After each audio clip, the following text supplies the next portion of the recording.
Ma femme et ses amis pensaient que ce serait drôle de me laisser en plan dans une autre région. Juste pour voir si je m'en sortirais. Elles ont ri, puis elles sont parties. Je ne suis jamais revenu. 15 ans plus tard, elle m'a retrouvé. J'étais là, seul, au milieu de nulle part, persuadé que ce n'était qu'une autre blague stupide. Elle faisait toujours ça. Mais au fil des minutes qui s'étiraient, j'ai compris que ce n'était pas une blague du tout. Mon portable était dans la voiture. Mon portefeuille, dans la boîte à gants. Et la voiture, envolée. Elles étaient parties en riant, s'imaginant que je courais après elles, comme d'habitude.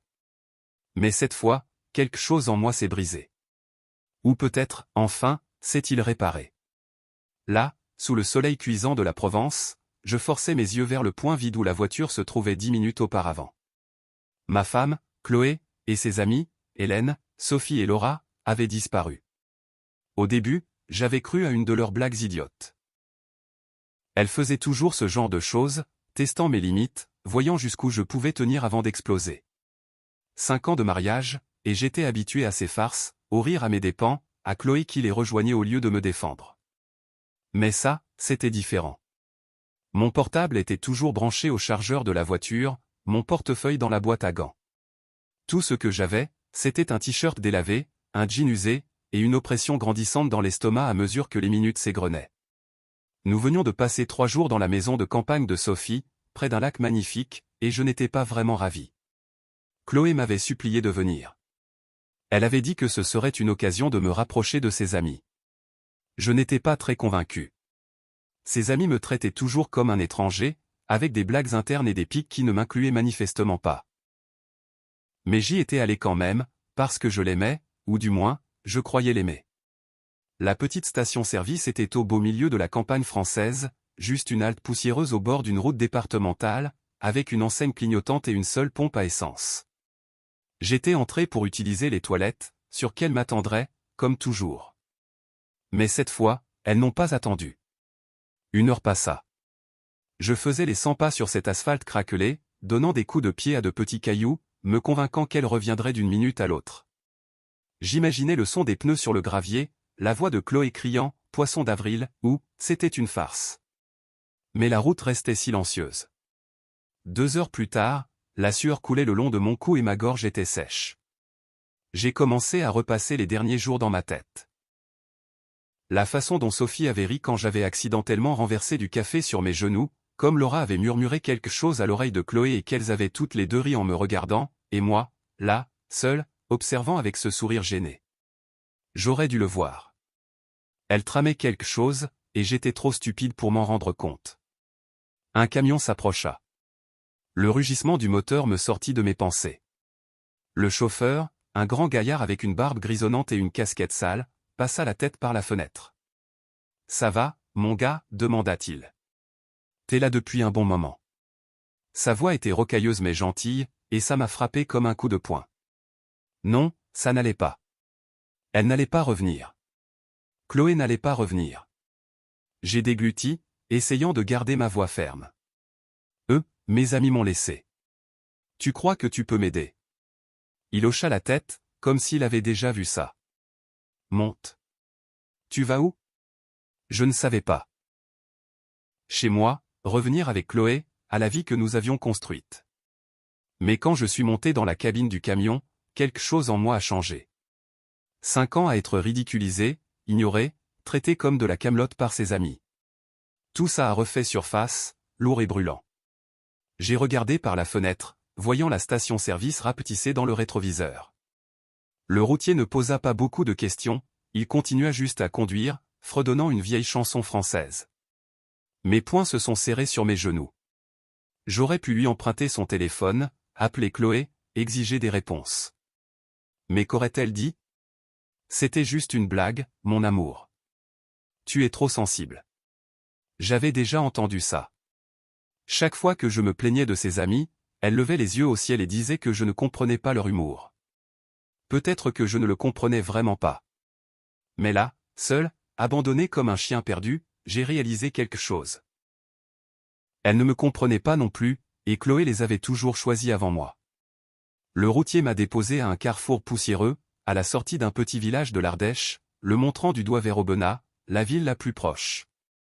Bonne chance, gamin, dit-il en ajustant sa casquette avant de redémarrer. Je l'ai juste remercié d'une voix serrée et j'ai commencé à marcher. Mes baskets soulevaient de la poussière, le soleil me tapait sur la tête. Pas de portable, pas d'argent, pas de plan. Juste moi et la route devant moi. Une partie de moi voulait encore revenir, supplier quelqu'un à la station-service de me laisser appeler, essayer de tout arranger. Mais une autre partie, plus forte, continuait à me pousser en avant. J'étais fatigué d'être la risée, d'être le type dont tout le monde se moquait. Chloé et ses amis pensaient qu'elles avaient gagné, qu'elles m'avaient brisé. Mais en marchant vers Aubenas, un calme étrange s'est emparé de moi. Elle ne m'avait pas brisé. Elle m'avait libéré. Je ne savais pas ce qui m'attendait dans cette ville, je ne savais pas comment j'allais manger, où j'allais dormir, ou comment j'allais me débrouiller sans rien. Mais pour la première fois depuis des années, je n'avais pas peur de ce que Chloé penserait. Je me fichais de ce que ses amis diraient. J'étais seul, oui, mais pas sans défense. La route s'étendait devant moi, vide, ouverte, et je continuais d'avancer. Elle m'avait laissé tomber, mais peut-être que c'était la meilleure chose qu'elles aient pu faire. Peut-être que c'était ma chance de découvrir qui j'étais sans elle. Sans elle. Quand le soleil commença à descendre à l'horizon, teintant le ciel d'orange et de rose, ma décision était prise. Je n'allais pas revenir. Ni à Chloé, ni à cette vie. Ce qui viendrait après serait à moi. J'étais là, debout à ce carrefour poussiéreux où le routier m'avait laissé, le vent de l'Ardèche soulevant des tourbillons de terre autour de mes pieds. Aubenas était devant, mais je n'avais pas de carte, pas de portable, pas un sou. Juste les vêtements que je portais et une tête pleine de pensées qui ne cessaient de tourner. Chloé et ses amis m'avaient mis dans la pire des situations, et une partie de moi voulait encore l'appeler, entendre sa voix, demander pourquoi elles avaient fait ça. Mais alors je me suis souvenu. Je me suis souvenu comment elle avait ri quand Sophie avait délibérément renversé ma bière à la maison du lac. Je me suis souvenu comment elle avait haussé les épaules quand je lui avais demandé de prendre ma défense. 5 ans de ça. 5 ans à me sentir comme un invité dans mon propre mariage. Non, je n'allais pas appeler. Pas cette fois. J'ai continué à marcher vers la ville, mes baskets crissant sur le gravier. Le soleil était toujours haut, brûlant tout, et la sueur imbibait mon t-shirt. Je ne savais pas à quelle distance se trouvait Aubenas, des kilomètres peut-être, mais ça m'était égal. Chaque pas semblait être une rupture, comme si je laissais Chloé derrière moi, une empreinte à la fois. Mon esprit insistait pour revenir au moment à la station-service, quand j'étais sorti des toilettes sales et que j'avais vu seulement l'asphalte vide. Elle l'avait planifié, n'est-ce pas? Chloé, Sophie, Hélène, Laura, toutes riant à l'intérieur de la voiture pendant qu'elles accéléraient, pensant que c'était hilarant de m'abandonner. Je pouvais presque entendre Chloé dire « Il s'en sortira ». Il s'en sort toujours. Eh bien, maintenant je m'en sortais, mais pas de la manière qu'elle imaginait. Une camionnette passa à côté de moi. J'ai levé le pouce, essayant de faire du stop. Le conducteur, un homme avec une barbe de 3 jours et une chemise à carreaux, ralentit et passa la tête par la fenêtre. « Besoin d'un coup de main ?» demanda-t-il, m'évaluant comme s'il essayait de décider si j'allais causer des problèmes. « Oui, je vais à Aubenas. » répondis-je, essayant de garder ma voix ferme. Il hocha la tête. « Monte, j'y vais. » Je suis monté sur le siège passager, reconnaissant d'un répit pour mes jambes. La cabine sentait l'huile et les cigarettes, mais c'était mieux que de marcher.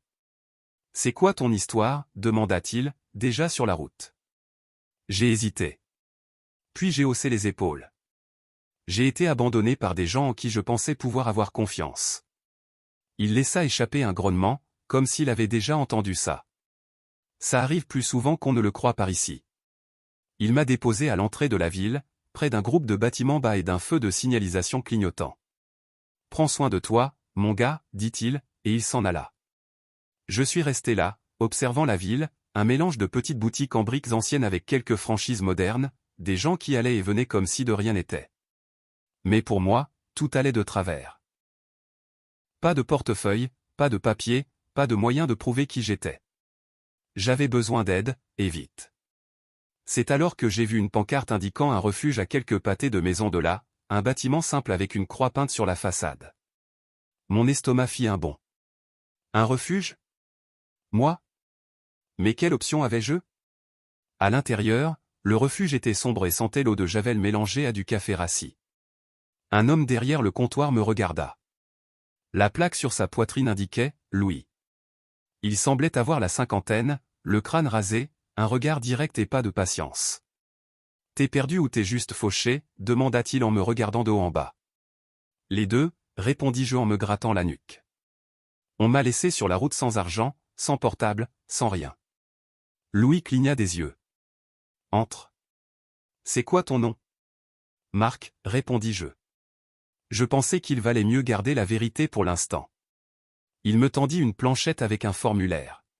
« Remplis ça. Je te trouve un lit pour aujourd'hui. Demain, on verra le reste. » Cette nuit-là, allongé dans une pièce entourée des ronflements et de la toux d'inconnu, je fixais le plafond, incapable d'éteindre ma tête. L'image de Chloé revenait encore et encore, son visage, son rire, sa voix moqueuse. Je voulais la haïr, mais une partie de moi souhaitait encore qu'elle apparaisse, disant que c'était une erreur, qu'elle regrettait. Mais les mots de Louis résonnaient dans ma tête, demain, on verra le reste. Il ne plaisantait pas. Le lendemain, Louis m'a fait asseoir avec un café dilué et un plan. Il te faut une pièce d'identité. Sans ça, pas de travail, pas de compte bancaire, rien. Ça prend du temps, mais on commence aujourd'hui. En attendant, tu vas avoir besoin d'argent. J'ai hoché la tête, me sentant inutile. Il y a un endroit qui embauche. Louis esquissa un sourire en coin. Il y a un petit café pas loin. La patronne est dure. Elle s'appelle Jacqueline. Dis-lui que je t'ai envoyé. Le café était un petit endroit avec des banquettes en vinyle rouge et un jukebox dans un coin. Jacqueline était derrière le comptoir, une femme mince d'une soixantaine d'années avec des tatouages grimpant le long de ses bras et une voix plus rocailleuse que de la pierre. Louis a dit que tu cherches du travail, dit-elle sans même lever les yeux du comptoir qu'elle nettoyait. Oui, j'en ai besoin, répondis-je, mal à l'aise. N'importe quoi. Elle plissa les yeux, m'analysant comme si elle essayait de voir mon âme. Le plongeur est parti hier. Le salaire, c'est une misère. Le service est rude. Si tu me voles, t'es mort. Tu commences maintenant. J'étais un peu stupéfait, mais j'ai hoché la tête. D'accord. Elle m'a jeté un tablier, et c'est ainsi que j'ai commencé à faire la plonge à l'arrière, l'eau chaude me brûlant les mains.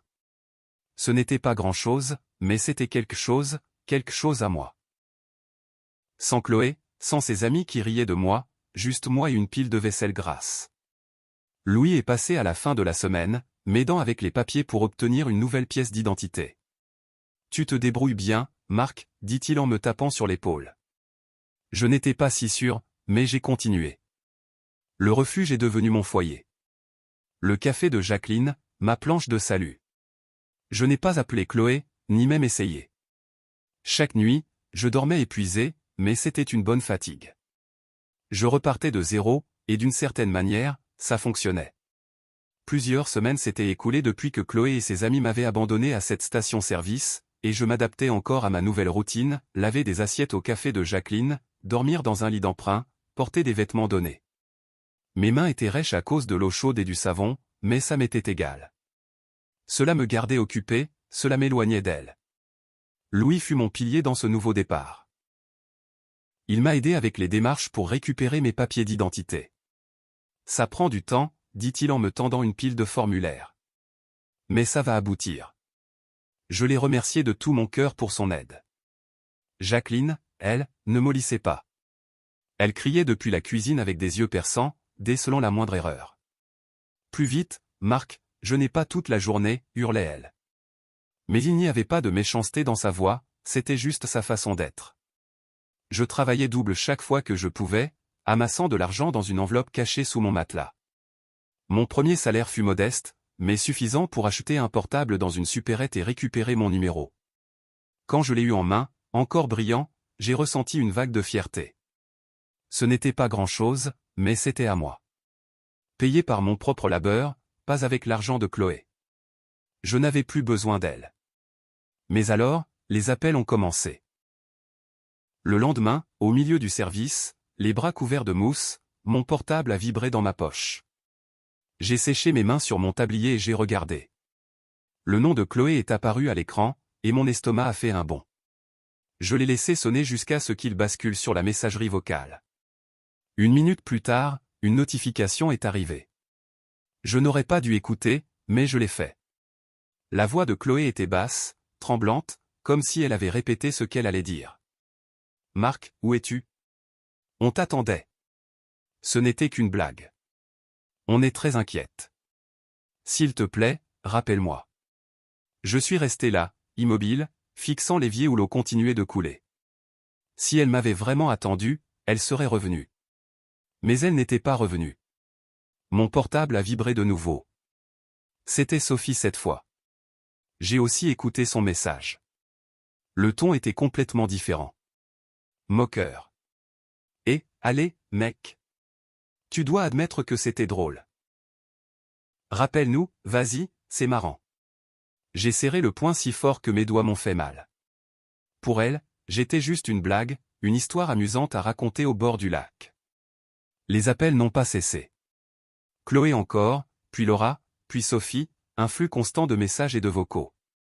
Tu nous manques. Où es-tu? Ce n'est plus drôle.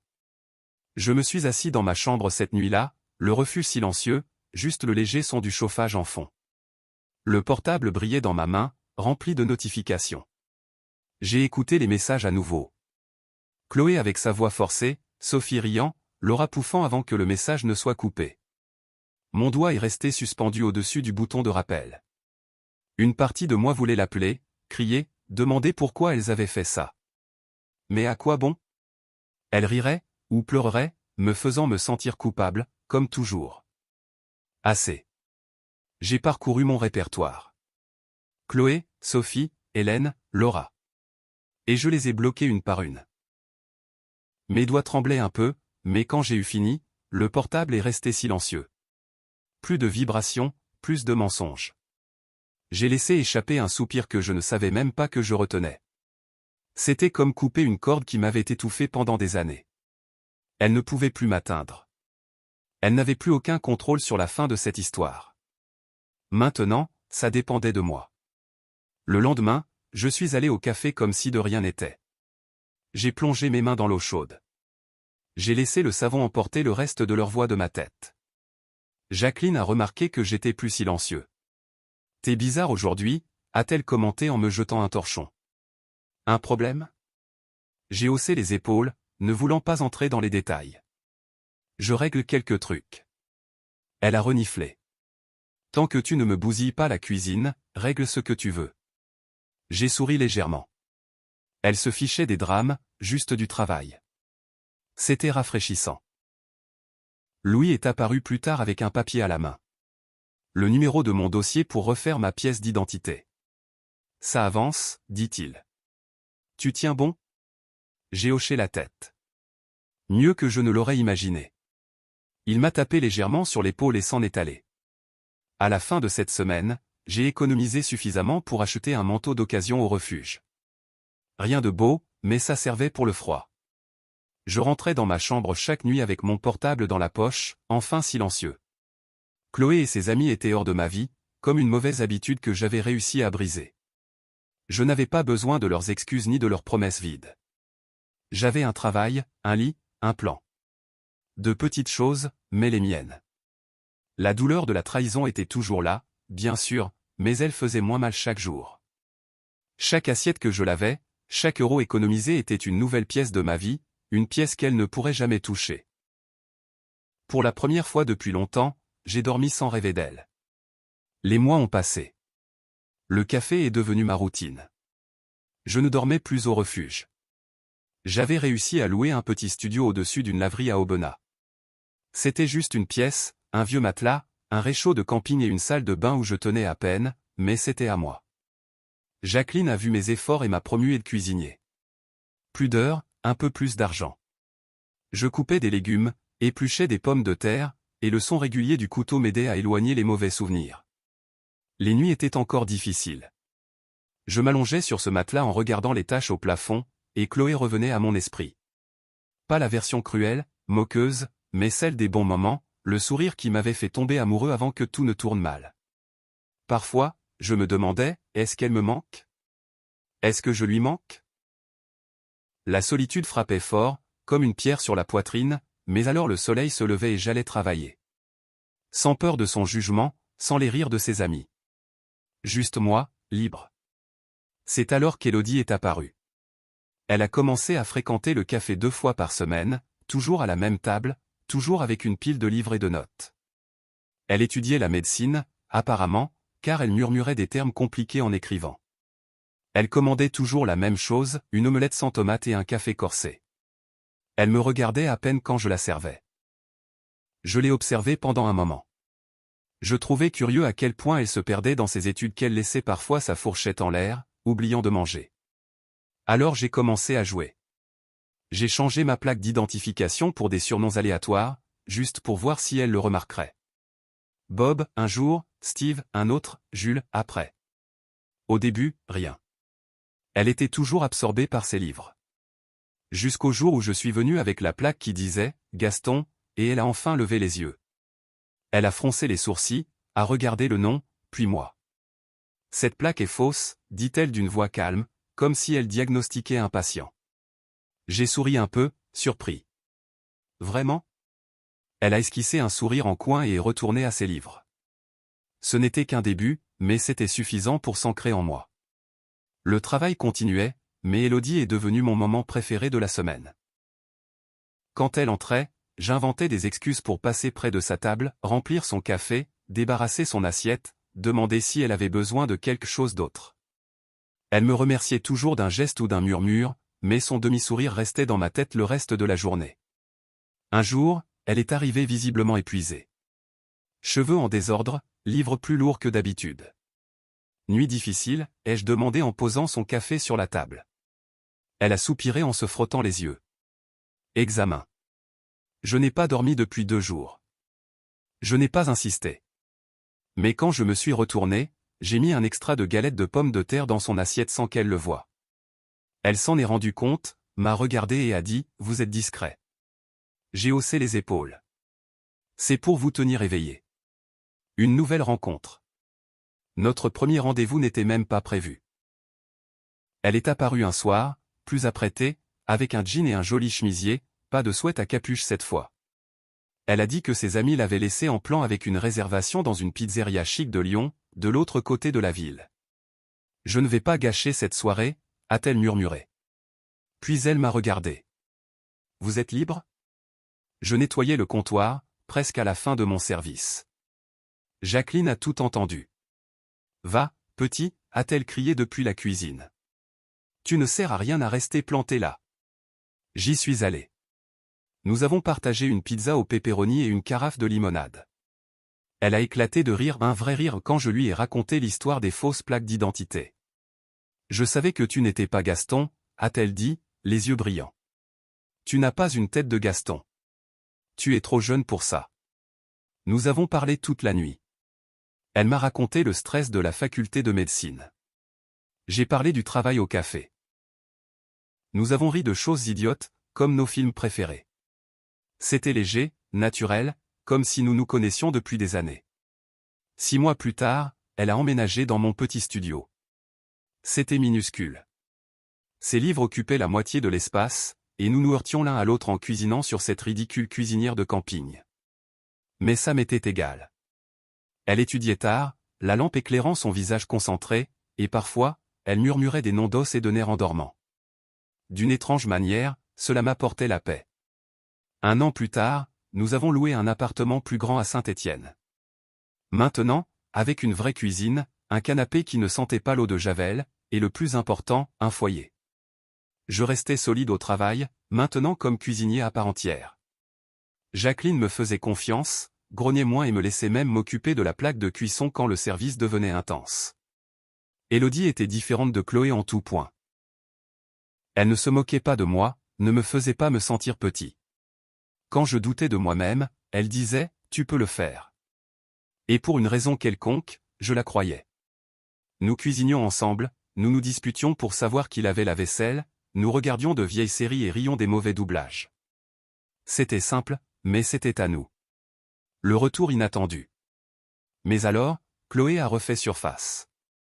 Tout a commencé par un email. d'une manière ou d'une autre, elle avait obtenu mon adresse, peut-être par un ancien compte ou un contact perdu. Le message est apparu sur mon portable pendant que je coupais des poivrons dans la cuisine. Marc, je veux juste savoir si tu vas bien. Tu me manques. Vous nous manquez à tous. Je suis resté paralysé, le couteau en l'air. J'ai senti cette vieille boule dans la poitrine. Elle m'avait abandonné sans rien, s'était moquée de ça, et maintenant elle disait que je lui manquais? Je l'ai supprimé immédiatement. D'autres emails sont arrivés, certains courts, d'autres longs, tous avec cette fausse douceur que je connaissais bien. J'ai fait une erreur. S'il te plaît, parle-moi. J'ai retrouvé ta grand-mère, elle est inquiète. Lire ça faisait mal. Je regardais, sentais cette boule, puis je supprimais. Élodie m'a surpris en train de regarder mon portable une fois, les sourcils froncés. C'est qui, a-t-elle demandé. Personne, ai-je répondu. Et elle n'a pas insisté. Elle n'en avait pas besoin. Je n'allais pas revenir. Ma vie avec Élodie était belle, meilleure que ce que je pensais mériter. Le restaurant allait bien, mes mains étaient fermes, et les emails de Chloé n'étaient qu'un bruit que j'apprenais à ignorer. J'avais construit quelque chose de solide, de réel, et chaque jour avec Élodie le confirmait. Elle se moquait de mes plats épicés. Je riais de son chant faux, et nous dormions enlacés sur un vieux canapé plus confortable que tout ce que Chloé aurait pu écrire. Je ne lui devais rien. Ma vie était avec Élodie, et je n'allais pas y renoncer. Une nouvelle étape est la confrontation. Un jour, alors que je faisais griller des hamburgers au restaurant, Jacqueline m'a appelé au comptoir pendant un moment de calme. Elle avait cette expression de quelqu'un qui allait dire quelque chose d'important. Marc, a-t-elle commencé en s'essuyant les mains avec un torchon. Tu n'es pas si mauvais que ça, après tout. J'ai souri, pensant que c'était une blague, mais son visage est resté sérieux. Je vais ouvrir un second café de l'autre côté de la ville, à Villeurbanne. Ce sera petit, mais j'ai besoin de quelqu'un pour le gérer. Tu es partant? Je suis resté paralysé, la spatule à la main. Moi, gérer un café? J'avais commencé par faire la plonge. Maintenant, elle m'offrait les clés de l'endroit. Vous plaisantez, ai-je demandé, la voix plus rauque que je ne l'aurais voulu. Elle a reniflé. J'ai une tête de clown? Tu travailles dur. Tu ne voles pas. Tu ne te plains pas. Tu acceptes ou non? Ma tête tournait. Il y a un an, on m'avait abandonné sans rien. Maintenant, j'avais ça. J'ai failli dire non, pensant que c'était un piège, un écho du trauma de Chloé. Mais cette nuit-là, je me suis assis sur le canapé avec Élodie et je lui ai raconté, à voix basse, peur de jinxer le tout. Jacqueline veut que je gère son nouveau café. Moi, aux commandes. Tu crois que je peux le faire? Élodie s'est assise à côté de moi, son genou touchant le mien. Et tu envisages de refuser? J'ai haussé les épaules. Et si je gâche tout? Elle a pris ma main fermement. Tu diriges déjà ce restaurant sans le titre. Il ne te reste plus qu'à l'assumer. Tu peux le faire. Ces mots m'ont frappé comme une poussée nécessaire. Chloé aurait ri. Elle aurait dit, toi, un manager? Et ses amis auraient ri avec elle. Mais Élodie m'a juste regardé dans les yeux, sûre d'elle, et j'ai dit, d'accord, j'accepte. Elle a souri de ce petit sourire que j'aimais et a posé sa tête sur mon épaule. Génial, maintenant lève-toi, il y a de la vaisselle à laver. J'ai ri légèrement, et nous sommes allés à l'évier, riant et nous disputant pour savoir qui lavait quoi. Le lendemain, j'ai dit oui à Jacqueline. Elle a juste grogné comme si elle s'y attendait et m'a donné un trousseau de clés. Ne brûle pas l'endroit, a-t-elle dit avant de retourner compter de l'argent dans la caisse. Le nouveau café était petit, 10 tables, un comptoir et une cuisine étroite, mais c'était à moi de m'en occuper. J'ai commencé la semaine suivante, établissant les horaires, passant les commandes, mettant la main à la pâte quand la cuisine devenait folle. Ce fut le chaos au début, serveuse oubliant des commandes, moi brûlant des frites, mais j'ai appris. Élodie avait raison, je faisais déjà tout ça, il ne manquait que mon nom sur la plaque. Le restaurant a commencé à fonctionner. Les clients revenaient, les éloges grandissaient. Même Jacqueline est apparue une fois, a jeté un coup d'œil et a dit, pas si mal. Bon travail. Et elle est partie. C'était l'équivalent d'un trophée venant d'elle. Mais alors l'email est arrivé. Je vérifiais l'inventaire sur mon portable quand j'ai vu la notification « Marc, ta grand-mère a demandé de tes nouvelles. S'il te plaît, dis que tu vas bien. » C'était Chloé, utilisant ma grand-mère, la seule qui m'envoyait encore des cartes pour mon anniversaire pour m'atteindre. C'était un coup bas. Je l'ai supprimé immédiatement. Elle n'avait pas le droit d'invoquer ma grand-mère après ce qu'elle avait fait. Je me suis jeté dans le travail. Le restaurant se remplissait, les routiers s'arrêtaient, les habitants souriaient. Élodie m'attendait à la maison avec des livres éparpillés sur la table et un sourire fatigué. Nous cuisinions ensemble, nous rions de choses insignifiantes. La vie était belle. Chloé pouvait envoyer tous les emails qu'elle voulait, je ne les lisais plus. La revanche silencieuse. Mais alors, des années plus tard, des notifications sur LinkedIn, 27 visites sur ma page, toutes de Chloé. J'étais en train de nettoyer le comptoir du restaurant original, le premier où j'avais commencé à faire la plonge. L'heure du petit déjeuner était terminée, il ne restait que quelques clients mangeant des pâtisseries et buvant du café. La porte a sonné, et elles sont entrées, Chloé, Sophie et Hélène. Je les ai vues avant qu'elles ne me voient. Les cheveux courts de Chloé brillaient sous la lumière. Sophie est entrée avec cette démarche moqueuse habituelle. Hélène semblait recroquevillée, presque contrite. Mon estomac a fait un bond. 15 ans après la station-service, et maintenant elles étaient là, dans mon restaurant. Je suis resté immobile, le torchon à la main. J'aurais pu laisser la serveuse s'occuper d'elles, faire semblant de ne pas les voir, mais quelque chose m'a poussé en avant. Peut-être la rage, peut-être le besoin de clore ça une fois pour toutes. J'ai pris la carafe de café comme excuse et je me suis approché de leur table. Chloé m'a vu la première. Ses yeux se sont écarquillés. Sa bouche s'est ouverte lentement. Mon Dieu, c'est toi. Sophie s'est adossée à son siège avec ce sourire irritant. Tiens, qui est devenu important? Hélène a baissé les yeux, jouant nerveusement avec le menu. Je suis resté là, debout, la carafe à la main. Qu'est-ce que vous voulez, ai-je demandé, froid et direct. Chloé s'est penchée en avant, les mains jointes. Marc, on peut parler, s'il te plaît? Je ne me suis pas assis, ni n'ai adouci mon ton. Je travaille. Hélène a regardé Sophie, qui a pris le relais, comme toujours. C'est juste que sa vie s'est effondrée. Son affaire a fait faillite. Son mari l'a quittée. Hélène n'a pas d'argent. On est juste venu demander un petit coup de pouce, tu sais. Pour repartir de zéro. Hélène a murmuré, n'importe quoi. Je suis resté à écouter. Chloé a commencé à pleurer. Sophie jouait la convaincante. Elle pensait que j'allais m'effondrer, que j'étais toujours ce type abandonné sans rien en poche. Mais je n'étais plus lui. Je me suis retourné, suis allé au bureau où nous gardions les factures, j'ai sorti une enveloppe et j'ai écrit un chèque. Je suis revenu et l'ai posé devant Chloé. Hélène l'a pris rapidement, les yeux brillants, mais quand elle l'a ouvert, son expression a changé. 7 350 €. Le coût exact d'un billet de bus de l'Ardèche à notre ville il y a 15 ans. Son visage s'est décomposé.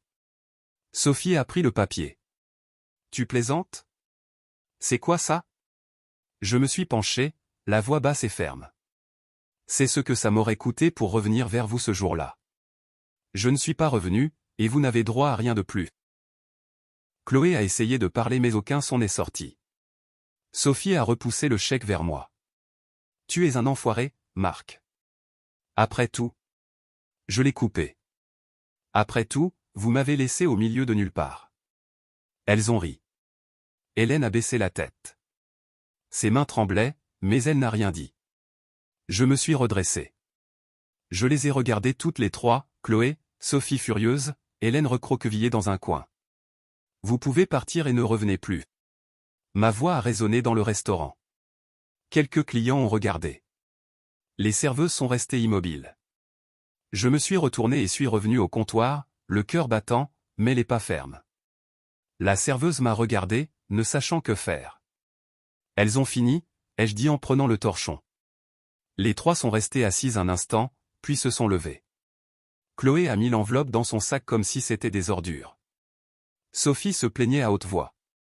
Hélène la suivait en silence. La porte a sonné quand elles sont sorties. Le restaurant est revenu à la normale. Fourchette qui teinte, café qui coule, comme si elle n'avait jamais été là. Je suis resté derrière le comptoir, me servant une tasse de café. Les mains qui tremblaient de rage auparavant étaient maintenant fermes. Elles étaient venues supplier, pensant que je céderais, et elles sont reparties vaincues. Ce n'était pas un scandale, pas de cris, c'était froid. Final. J'ai pris une gorgée de café, amer et fort, et j'ai regardé autour de moi. Mes clients habituels discutaient, les serveuses nettoyaient les tables comme si de rien n'était, mais en moi, quelque chose avait changé. C'était comme fermer un livre qui était resté ouvert pendant 15 ans. J'ai fermé le restaurant plus tard ce jour-là. J'ai conduit jusqu'à la maison. Chaque kilomètre me semblait plus léger, plus à moi. Quand je suis arrivé, les lumières étaient allumées. La voiture d'Élodie était sur l'allée. J'ai respiré profondément. C'était ma maison, ma vraie vie. Je suis entré, j'ai enlevé mes bottes. L'odeur des lasagnes réchauffées emplissait l'air. Élodie était à table, corrigeant des examens, ses lunettes glissant sur son nez. Les enfants riaient et couraient à l'étage. Elle m'a regardé avec ce regard tranquille. « Tout va bien ?» a-t-elle demandé. Je me suis assis en face d'elle, les mains sur la table. Elles sont venues. Chloé, Sophie, Hélène. Elles sont venues demander de l'argent. Élodie a levé les sourcils mais n'a pas interrompu. Je leur ai donné un chèque. 7 350 €. Le billet de bus de l'Ardèche à la maison. Ce que ça m'aurait coûté si j'étais revenu. Un petit sourire s'est formé au coin de sa bouche. Et elles l'ont pris. Sophie s'est mise en colère. Chloé a pleuré. Hélène n'a rien dit. Je me suis levé et je leur ai dit de partir. Et elles sont parties. Elle a tendu la main et a touché la mienne. Elles ne peuvent rien te prendre que tu ne leur donnes, Marc. J'ai senti la vérité de ces mots. J'ai dégluti. Elle est retournée à ses papiers. Elle n'a rien dit de plus. Elle n'en avait pas besoin. Elle comprenait. Elle a toujours compris. Plus tard, nous avons dîné, juste nous deux, les enfants déjà endormis à l'étage. Je remuais la nourriture dans mon assiette, ma tête encore à la scène du restaurant. Chloé en larmes, Sophie qui criait, Hélène recroquevillée. Mais peu importe ce qu'elles disaient là-bas, qui elles blâmaient. Elles étaient venues les mains tendues, et je leur avais montré un miroir. Je leur avais donné exactement ce qu'elles m'avaient donné, juste assez pour qu'elles s'en aillent. Élodie n'a pas posé plus de questions. Elle a parlé de nos enfants. L'examen de maths de l'aîné, l'obsession de la plus jeune pour dessiner des chats. Je me suis juste contenté d'écouter, de sourire, la laissant me ramener au présent. Quand nous sommes allés faire la vaisselle ensemble, elle m'a donné un léger coup de coude et a ri. Et j'ai ri aussi. Cette nuit-là, allongé dans le lit avec le son doux de la maison et Élodie respirant paisiblement à côté de moi, j'ai fixé le plafond. J'ai revécu la scène une fois de plus, Chloé dans mon restaurant, son visage en voyant le chèque, la dispute. Mais cela n'avait plus de force, cela ne faisait plus mal, car maintenant j'avais quelque chose qu'elle ne pourrait jamais toucher, ma famille, ma paix, mon restaurant, ma liberté. La meilleure vengeance n'a jamais été de crier, de se venger ou de le leur frotter au visage. C'était de vivre si bien qu'elles sont devenues de simples ombres qui ne touchent plus ma lumière. Le lendemain, je me suis réveillé tôt, j'ai préparé du café et je suis resté à regarder par la fenêtre de la cuisine. Les enfants dormaient encore. Élodie corrigeait des examens dans le salon. Le monde dehors était calme, froid, serein, et je l'ai ressenti, une paix profonde, ferme, réelle. Plus tard, elle m'a rejoint dans la cour, enveloppée dans une couverture, et s'est assise sur les marches de la véranda. « À quoi tu penses ?» a-t-elle demandé d'une voix basse. J'ai bu une gorgée de ma tasse. « À rien. »« À tout. » Elle a souri et a posé sa tête sur mon épaule. Et là, nous sommes restés en silence. Chloé et les autres étaient partis pour toujours, et moi, j'étais complet. Commentaire. Et les voilà, 15 ans plus tard, de l'autre côté du comptoir, tentant de jouer au même jeu qu'il avait détruit des années auparavant. Sauf que Marc n'était plus le même, et elles s'en sont rendues compte trop tard. Parfois, la vengeance ne vient pas avec des cris ni du drame, elle vient avec le silence, le succès et un chèque de 7 350 €. Et vous, qu'en pensez-vous? Était-ce une justice poétique ou juste une occasion manquée de tourner la page avec classe? Si vous avez aimé cette histoire, N'hésitez pas à la partager et à vous abonner pour ne pas manquer les prochains chapitres.